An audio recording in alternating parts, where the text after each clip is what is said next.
Like I didn't know what to do. I mean, I could see myself right now. I almost like can be outside my body, Right. see myself sitting in that car reading that report and thinking, geez, I just innocently thinking there's going to be nothing to this.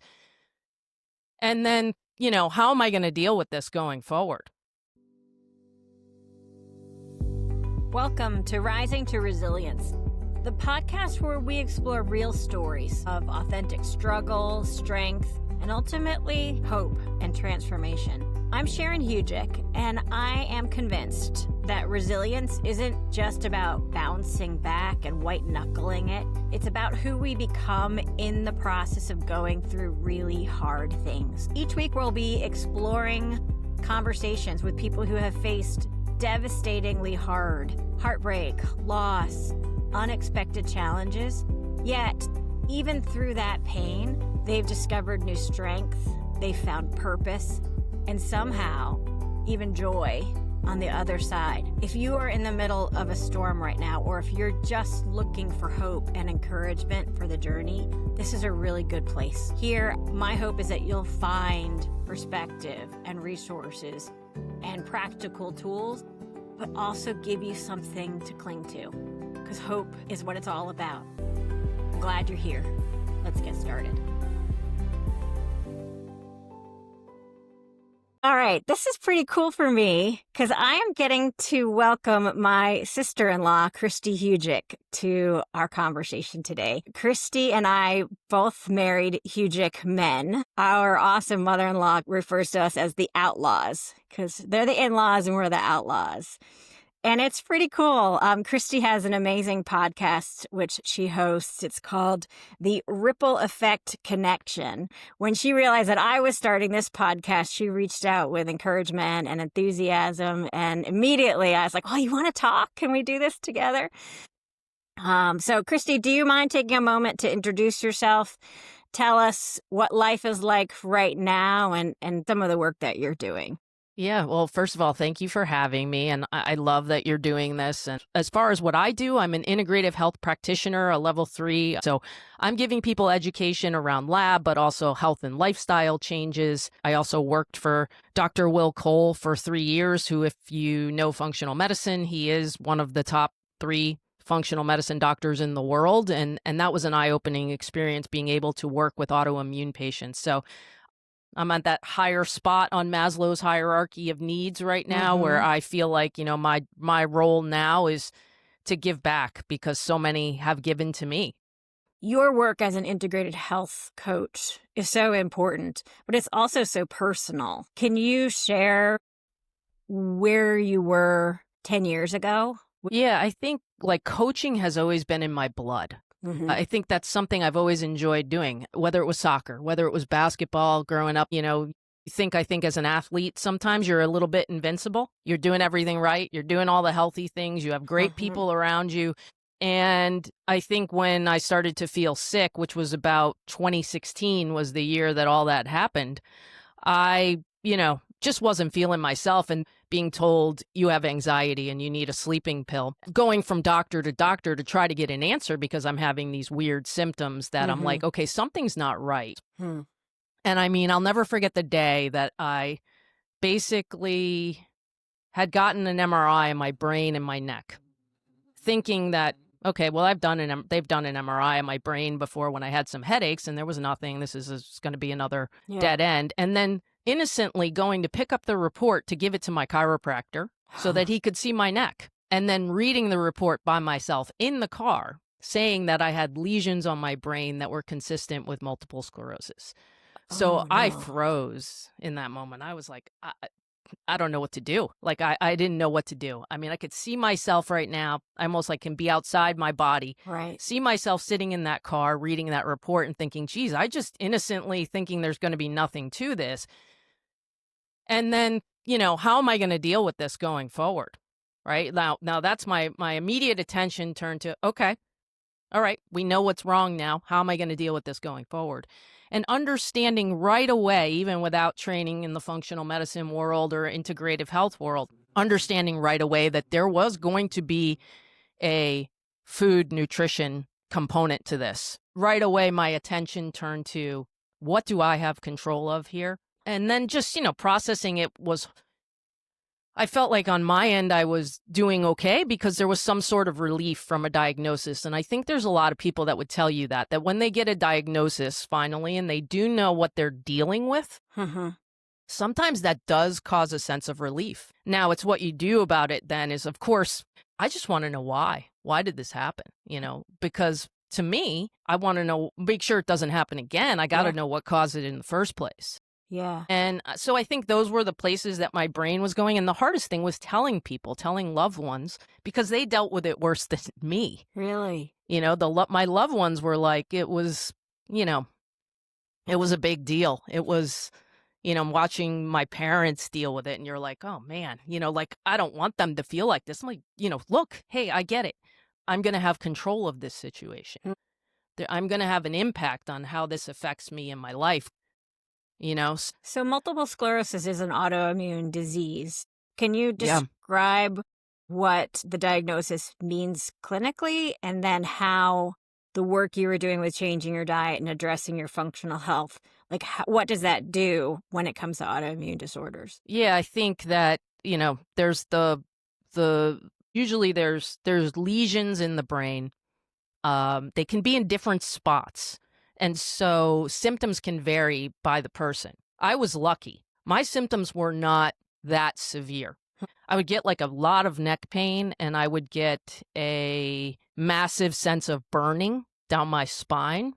I remember having these symptoms and being alone and being on the road and being in my hotel room and finally deciding one night, this is so bad. I was working for the Golf Channel at the time, covering the U.S. Open in 2016, and saying, I got to drive myself to the hospital. This is not good. I would feel a little bit lethargic, and it would keep happening. I'd feel okay one day and then not okay. The symptoms can really vary from person to person with one of the worst being people being resigned to a wheelchair. Wow. But just so you know, there are success stories from that too. There are a lot of them out there doing the types of things that we are doing, which address the reason why this happened in the first place. If you have autoimmune, it's really your body protecting you and everything. And that's where you have to learn that your body's not working against you. It's working for you if you give it the right tools. There's certainly, no matter which autoimmune disease you get, the similarities and the components in autoimmune disease are really universal. They're very universal. We have to address emotional. There's always an emotional component to it. We have to address, what are you doing daily? Are you sleeping? Are you eating? Unfortunately, we have a food system that doesn't really allow us to be healthy in an easy way. What are there environmental toxins?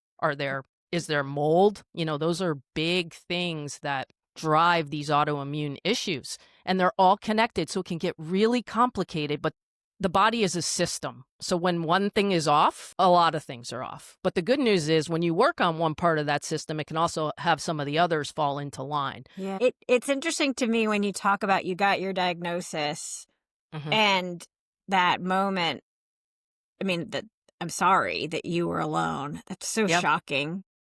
And then I can relate to the idea of like sharing it with other people. You're bringing grief into the people's lives who you care the most about. But then I see what you're talking about when you're like, I knew I needed to take action and I could control this. Yep, 100%. What did that give you when you took control over those elements of what your journey was going to be like? Well, I mean, the two things that cause the most stress are fear and uncertainty, right? And so those two things are in full effect when that happens, right? And so at some point when you can say, look, I know, see, this is the athlete in me that probably helps, right?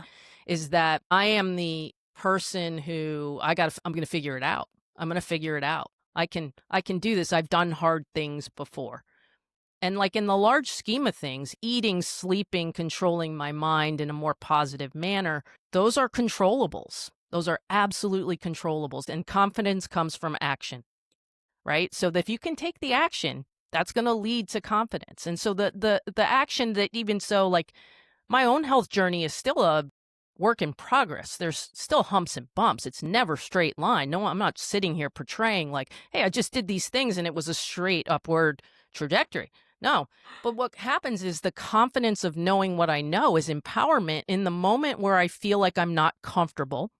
I know that I have a way to right the ship. Hmm. And it's all a juggling act of getting the body in balance, reduce toxicity, and make sure you're filling your nutrient deficiencies. And hey, when you can do that, you put the body in a position where it can heal. Am I right in saying that you haven't had a progression of your disease? No, I've knock on wood. I've had I have MRI, my yearly MRIs. I still do, but I Right. mean, the doctor even agreed. Like, I don't really even need the checkups.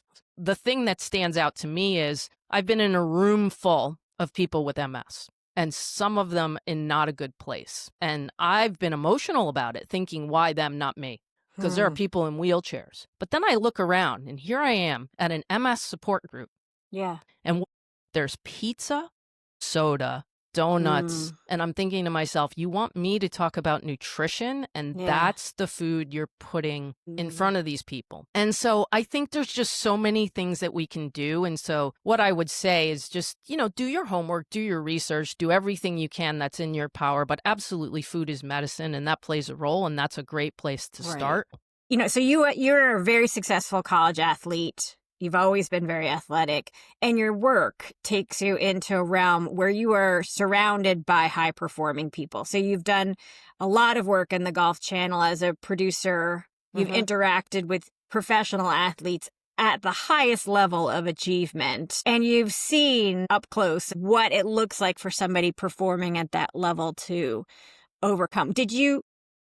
Do you see things and how they've handled their journeys that you've pulled into your own story? I think a great example is probably my good friend Gary Woodland, who went through scariest of scaries with a brain tumor, and Hmm. watching him deal with all this and just how he's handled it. Like, he's an athlete. He's got the athlete mind, and he's a golfer, professional golfer now, and he's a major champion. And I mean, he's the greatest guy with a wonderful wife and family. And watching him go through all of this, him and I Hmm. exchanged many text messages about this. And I know he's going to win again on the PGA Tour, and I can't wait till Hmm. he does, because the what he's come through and his attitude through it all, that's the reason why he's able to do what he still does. It's his Hmm. attitude. It's the attitude he has, and he embraces help and support and connection, which I think is really big in these times. And so, I mean, he's really inspired me, and I every time he speaks about it, I cry, and I tell him all the time, I'm like, gosh darn it. Like, he just went in the Hall of Fame at Kansas, and that's the school he loves. And I watched his Hall of Fame speech, and I was like, man, you had me crying again. Like, Yeah. it's unbelievably emotional and real. And anybody who's been in, I mean, his situation is very different from mine. I don't want to compare the two, but there are similarities.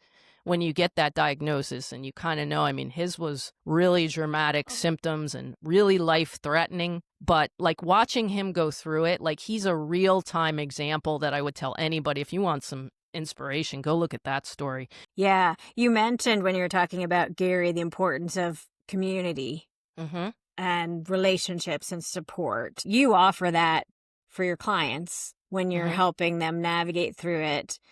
What have you done for you yourself of figuring and all this out? Yeah, and I think for me, it was like, with the physical stuff was obvious, but I don't think the nervous system stuff was as apparent. So for me, it took one time. I will never forget this. Andrea, who works for Dr. Cole, who ended up being my boss, but at the time I was seeing her as a patient because Yeah. I saw Dr. Cole for help. And Andrea saying to me, talking about the nervous system one day, and I said, well, the good news about me is I don't really stay in one place for very long, meaning I might get upset about something, but I don't stay there, right? I don't stew in it. And then her saying to me, you need to own your own trauma and journey. You need to own it. And it just triggered me of like, this is a missing piece. The nervous system is where I've been focusing for the last 3 years, maybe, Uh-huh. and it's life-changing. You talk about Andrea's words, allow the feeling to stay longer than you're comfortable with. Can you talk about what understanding you gained when you took the time to Yeah. do that practice? I guess I had always felt like, what right do I have to complain? I'm not like some of these Mm. other people I've met. I mean, I've seen some of these people with MS. Their life is Mm. completely changed. But in that moment to say, the rest of the world doesn't matter. This is what you went through and you are going through, and that's what you need to focus on to heal, Mm. not comparing it to someone else. So one thing I had to deal with was judgment.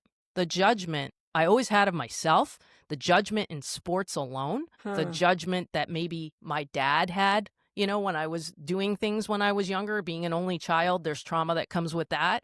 That just is inevitable. When you say judgment, like feeling judged, feeling that people Judging were myself, others judging you, coming from a place of question versus judgment are two different things. And if I'm judging and saying, well, my body's failing me, or me asking the question, what is my body trying to tell me? Like, there's a big difference in those. There's a big difference in the way you come at things. Your own awareness has to come first before there's any change. Or what would you say to somebody who's listening to this right now and feel like there's nothing I could do? I just feel stuck. Where do they go? The first thing that has to happen is you have to have a vision of an alternative reality. If you can't see yourself as a healthy person, you're not going to be a healthy person. You have to have a vision, just like we do in business, right? The why is your foundation of everything. And if your why is someone comes to you and it's my why is to lose weight, it's not going to last. What happens when you lose the weight? Then what happens, right? But if your why is I want to be active enough to play with my grandkids, that's a why, right? Yeah. Lose weight, that's not a why. I want to lose weight and be a healthy person because as I get older, I want to thrive, not survive. Put it on the refrigerator, put it wherever you need to see it, have a bracelet made, whatever you want. But that's what you come back to when you feel like this is difficult and this is too tough. I have a vision. This is what I want my life to look like. So I think that sounds so simple, but it is like the most powerful thing you can do when you're starting. When you think about yourself today, 2025, versus the woman who you were, let's say, in 2015 before your diagnosis, what's different about you? I mean, obviously your training and all those things are different, but what do you recognize in yourself that's shifted? I think the biggest difference is just more positive all the time. Yeah. And I think just kinder to myself. Yeah. And always empathetic to others because I've sat where they've sat, but just the ability to not come from a place of judgment is it's like a weight lifting off your shoulders when you're asking your body what it needs instead of saying, why are you not doing what I need? It's different. It's different to feel like that. It's different to be at peace with whatever happens if you're doing all this too. So I think that those would be the biggest things. I learned a lot from Mimsy, our mother-in-law, I think. Well, we should all just acknowledge that we hit the jackpot when it came. We did. We hit the mother-in-law jackpot. And I mean, I think of what she's been through and the attitude that she brings every day. And, Sharon, you'll relate to our favorite expressions of grin and go for it and fun, food, and frolic and all of the great Mimsy-isms that we have. Like, I feel like that was not an accident that I met the Hujik family and Alex and Mimsy before this happened, because where would I have been if I didn't? Right. I don't know. Would I have dealt with it as well? I don't know. But having that support and that connection and people, who are so positive, like that, it's just a help. And that's God, that's God putting things in my path when I've needed them the most. So I feel like that continues every day. It's a place of gratitude that you come from. Yeah. And I think that's a big shift, a big deal to be grateful for what you have, not envious of what you don't have. It can really change the path that you're on just from shifting that mindset. Yeah, right. A little bit. So you recognize these dots that were connected and you say like that was God. Has your faith been changed through this journey? Is that a piece of this? Yeah. I think so. I think it's a reaffirmation because when I went through my divorce, I was a little bit sour of how I felt viewed by the Catholic Church. And I've learned from the body code and the energy code that there were obviously things I was uncomfortable with in my religion. Right? I'm way more firmly planted in my faith than I probably was before. I think I was a long time ago. And Yeah, then I yeah. think it shifted. It shifted, and it took me a while to find my way. And I think that that has helped tremendously too. And it's just having the spirituality, the faith, I do think that makes a big difference. Yeah, just engaging in something bigger than Correct. me with awe. Yeah, I would agree. I talk to so many people and every different walk of life, but they have that same sense of like, I have this renewed understanding that there's something beyond that Yes. has a new meaning to me. You went through a really significant traumatic experience physically, but the growth that you've had since that trauma, what it's opened up in you and the clarity of purpose and everything like that, it's very, very interesting to me. Because obviously this terrible thing happened, Mm-hmm. but without that terrible thing, you wouldn't. 100%. I would say that at the moment, we think some of these things are the worst things that have ever happened to us. But I can go back and say some of these things that were awful when they happened, I wouldn't be where I am without them.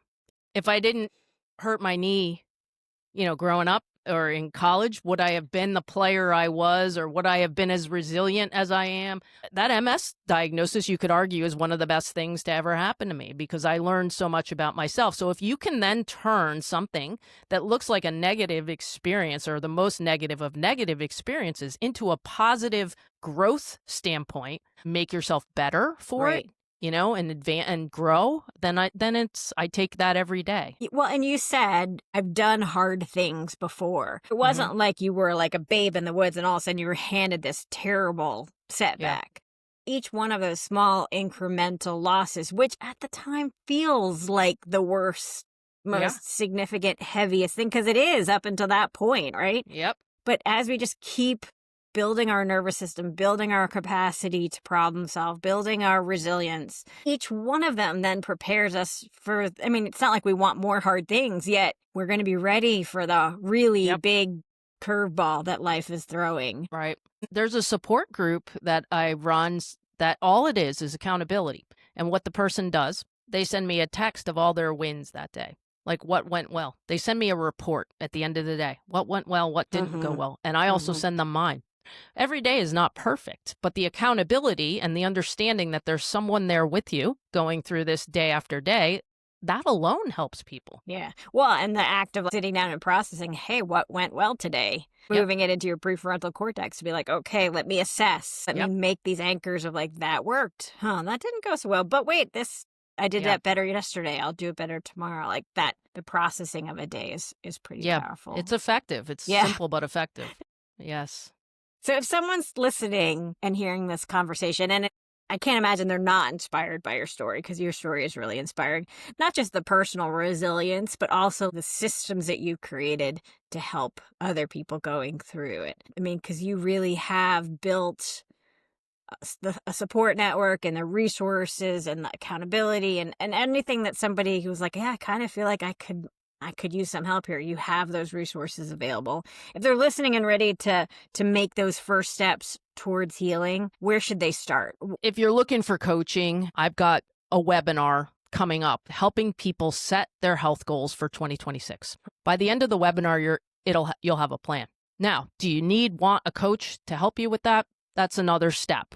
But step one, I think, is sometimes it takes people to listen to some of these things and hear them a few times before they really click in, like, I want and need some help.